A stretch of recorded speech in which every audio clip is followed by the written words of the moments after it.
And now for Chapter 6 of The Magician's Nephew, the beginning of Uncle Andrew's troubles. "Let go! Let go!" screamed Polly. "I'm not touching you," said Diggory.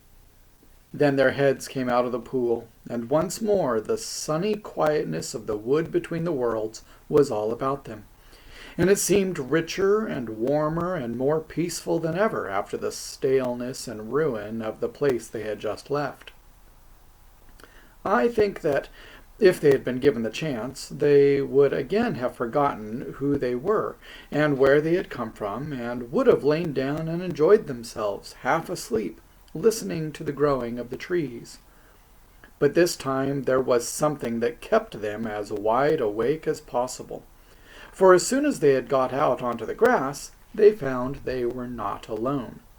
The queen, or the witch, whichever you like to call her, had come up with them, holding on fast by Polly's hair.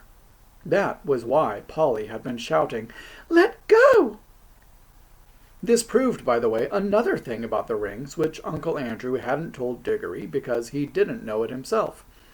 In order to jump from world to world by using one of those rings, you don't need to be wearing or touching it yourself.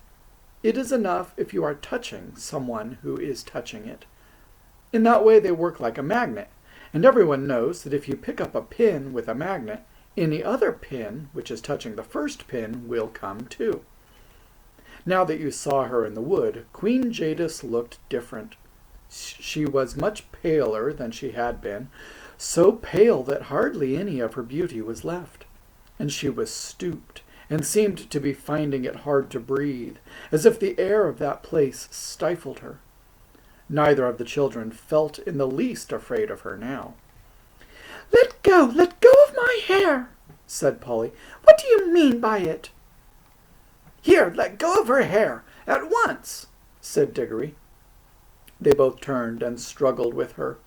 They were stronger than she, and in a few seconds they had forced her to let go. She reeled back, panting, and there was a look of terror in her eyes. "Quick, Diggory," said Polly. "Change rings and into the home pool." "Help, help, mercy!" cried the witch in a faint voice, staggering after them. "Take me with you. You cannot mean to leave me in this horrible place. It is killing me." "It's a reason of state," said Polly spitefully. "Like when you killed all those people in your own world. Do be quick, Diggory." They had put on their green rings, but Diggory said, "Oh, bother! What are we to do?" He couldn't help feeling a little sorry for the queen. "Oh, don't be such an ass," said Polly. "10 to 1 she's only shamming. Do come on." And then both children plunged into the home pool. "It's a good thing we made that mark," thought Polly. But as they jumped, Diggory felt that a large, cold finger and thumb had caught him by the ear. And as they sank down and the confused shapes of our own world began to appear, the grip of that finger and thumb grew stronger. The witch was apparently recovering her strength. Diggory struggled and kicked, but it was not the least use. In a moment they found themselves in Uncle Andrew's study, and there was Uncle Andrew himself, staring at the wonderful creature that Diggory had brought back from beyond the world. And well he might stare. Diggory and Polly stared too. There was no doubt that the witch had got over her faintness, and now that one saw her in our own world, with ordinary things around her, she fairly took one's breath away. In Charn, she had been alarming enough. In London, she was terrifying. For one thing, they had not realized till now how very big she was. Hardly human, was what Diggory thought when he looked at her, and he may have been right, for some say there is giantish blood in the royal family of Charn. But even her height was nothing compared with her beauty, her fierceness, and her wildness. She looked 10 times more alive than most of the people one meets in London. Uncle Andrew was bowing and rubbing his hands and looking, to tell the truth, extremely frightened. He seemed a little shrimp of a creature beside the witch. And yet, as Polly said afterwards, there was a sort of likeness between her face and his, something in the expression. It was the look that all wicked magicians have, the mark which Jadis had said she could not find in Diggory's face. One good thing about seeing the two together was that you would never again be afraid of Uncle Andrew, any more than you'd be afraid of a worm after you had met a rattlesnake, or afraid of a cow after you had met a mad bull. Pooh, thought Diggory to himself. Him, a magician? Not much. Now she's the real thing. Uncle Andrew kept on rubbing his hands and bowing. He was trying to say something very polite, but his mouth had gone all dry so that he could not speak. His experiment with the rings, as he called it, was turning out more successful than he liked. For though he had dabbled in magic for years, he had always left all the dangers, as far as one can, to other people. Nothing at all like this had ever happened to him before. Then Jadis spoke. Not very loud, but there was something in her voice that made the whole room tremble. Where is the magician who has called me into this world? Madam, gasped Uncle Andrew, I am most honored, highly gratified, a most unexpected pleasure. If only I had the opportunity of making any preparations, Where is the magician, fool? said Jadis. I am, madam. I hope you will excuse any, liberty these naughty children may have taken. I assure you there was no intention. You? said the Queen in a still more terrible voice. Then, in one stride, she crossed the room, seized a great handful of Uncle Andrew's gray hair, and pulled his head back so that his face looked up into hers. Then she studied his face just as she had studied Diggory's face in the Palace of Charm. He blinked and licked his lips nervously all the time. At last she let him go, so suddenly that he reeled back against the wall. I see, she said scornfully. You are a magician, of a sort. Stand up, dog, and don't sprawl there as if you were speaking to your equals. How do you come to know magic?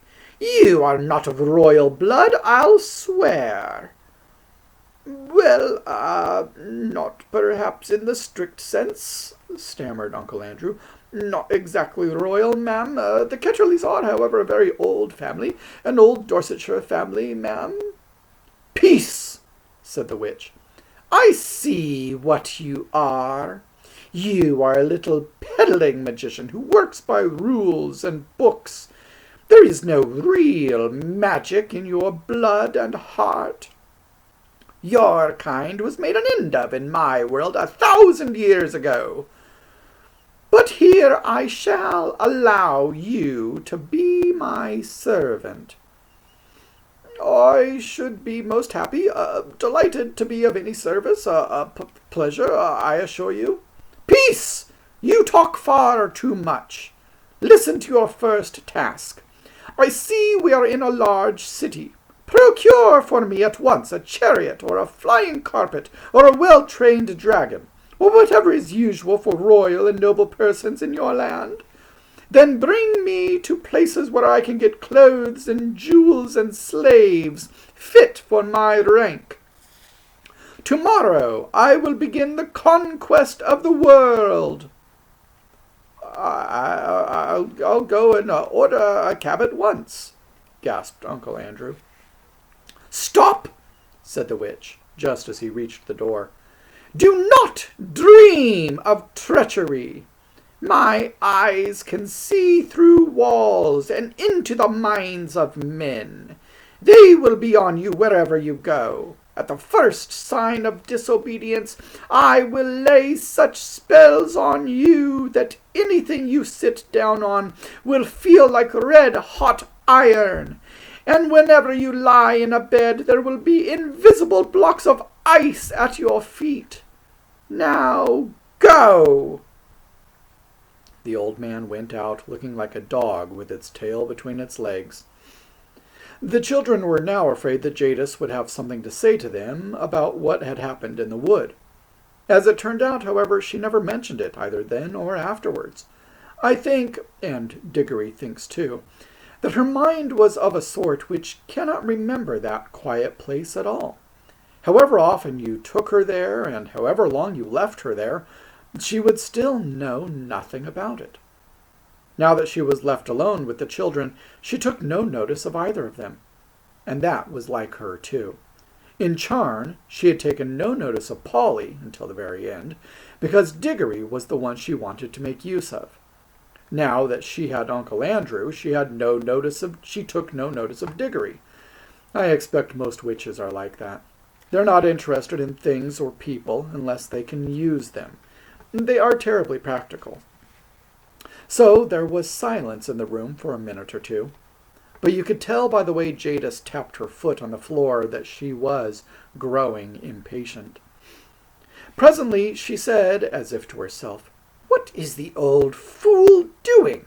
I should have brought a whip." She stalked out of the room in pursuit of Uncle Andrew without one glance at the children. "Whew!" said Polly, letting out a long breath of relief. "And now I must get home. It's frightfully late. I shall catch it." "Well, do come back as soon as you can," said Diggory. "This is simply ghastly, having her here. We must make some sort of plan." "That's up to your uncle now," said Polly. "It was he who started all this messing about with magic." "All the same, you will come back, won't you? Hang it all, you can't leave me alone in a scrape like this." "I shall go home by the tunnel," said Polly rather coldly. "That'll be the quickest way. And if you want me to come back, hadn't you better say you're sorry?" "Sorry?" exclaimed Diggory. "Well, now, if that isn't just like a girl. What have I done?" "Oh, nothing, of course," said Polly sarcastically. "Only nearly screwed my wrist off in that room with all the waxworks, like a cowardly bully. Only struck the bell with a hammer like a silly idiot. Only turned back in the woods so that she had time to catch hold of you before we jumped into our own world. That's all." "Oh," said Diggory, very surprised. "Well, all right, I'll say I'm sorry. And I really am sorry about what happened in the waxworks room. There, I've said I'm sorry. And now do be decent and come back. I shall be in a frightful hole if you don't." I don't see what's going to happen to you. It's Mr. Ketterley that's going to sit on red-hot chairs and have ice in his bed, isn't it?" "It isn't that sort of thing," said Diggory. "What I'm bothered about is Mother. Suppose that creature went into her room. She might frighten her to death." "Oh, I see," said Polly in rather a different voice. "All right. We'll call it Pax. I'll come back, if I can. But I must go now." And she crawled through the little door into the tunnel. And that dark place among the rafters, which had seemed so exciting and adventurous a few hours ago, seemed quite tame and homely now. We must now go back to Uncle Andrew. His poor old heart went pit-a-pat as he staggered down the attic stairs, and he kept on dabbing at his forehead with a handkerchief. When he reached his bedroom, which was on the floor below, he locked himself in, and the very first thing he did was to grope in his wardrobe for a bottle and a wine-glass, which he always kept hidden where Aunt Letty could not find them. He poured himself a glassful of some nasty grown-up drink, and drank it off at one gulp. Then he drew a deep breath. "Upon my word," he said to himself, "I'm dreadfully shaken, most upsetting, and at my time of life." He poured out a second glass and drank it too. Then he began to change his clothes. You have never seen such clothes, but I can just remember them. He put on a very high, shiny, stiff collar of the sort that made you hold your chin up all the time. He put on a white waistcoat with a pattern on it, and arranged his gold watch chain across the front. He put on his best frock coat, the one he kept for weddings and funerals. He got out his best tall hat and polished it up. There was a vase of flowers, put there by Aunt Letty, on his dressing table. He took one and put it in his buttonhole. He took a clean handkerchief, a lovely one such as you can't buy today, out of the little left-hand drawer and put a few drops of scent on it.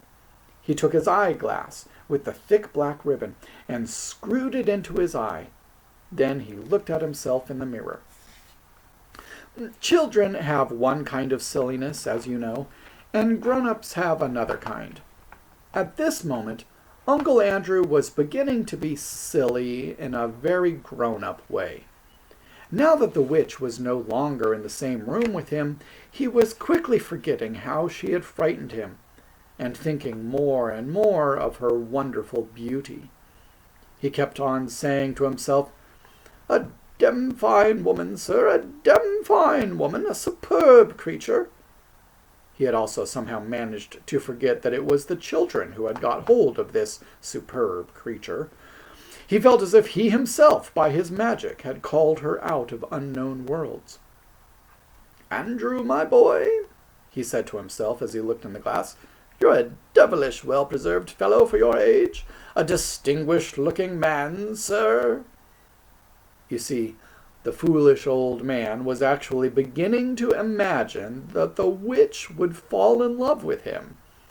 The 2 drinks probably had something to do with it, and so had his best clothes. But he was, in any case, as vain as a peacock. That was why he had become a magician. He unlocked the door, went downstairs, sent the housemaid out to fetch a hansom — everyone had lots of servants in those days — and looked into the drawing-room. There, as he expected, he found Aunt Letty. She was busily mending a mattress. It lay on the floor near the window, and she was kneeling on it. "Ah, Letitia, my dear," said Uncle Andrew, "I have to go out. Just lend me £5 or so, there's a good girl." Gel was the way he pronounced girl. "No, Andrew, dear," said Aunt Letty in her firm, quiet voice, without looking up from her work. "I've told you times without number that I will not lend you money." "Now, pray, don't be troublesome, my dear girl," said Uncle Andrew. "It's most important. You will put me in a deucedly awkward position if you don't." "Andrew," said Aunt Letty, looking him straight in the face, "I wonder you are not ashamed to ask me for money." There was a long, dull story of a grown-up kind behind these words. All you need to know about it is that Uncle Andrew, what between managing dear Letty's business matters for her, and never doing any work, and running up very large bills for brandy and cigars, which Aunt Letty had paid for again and again, had made her a good deal poorer than she had been 30 years ago. "My dear girl," said Uncle Andrew, "you don't understand. I shall have some quite unexpected expenses today. I have to do a little entertaining. Come on now, don't be so tiresome." "And who, pray, are you going to entertain, Andrew?" asked Aunt Letty. A most distinguished visitor has just arrived." "Distinguished fiddlestick," said Aunt Letty. "There hasn't been a ring at the bell for at least an hour." At that moment, the door was suddenly flung open. Aunt Letty looked round and saw with amazement that an enormous woman, splendidly dressed, with bare arms and flashing eyes, stood in the doorway. It was the witch.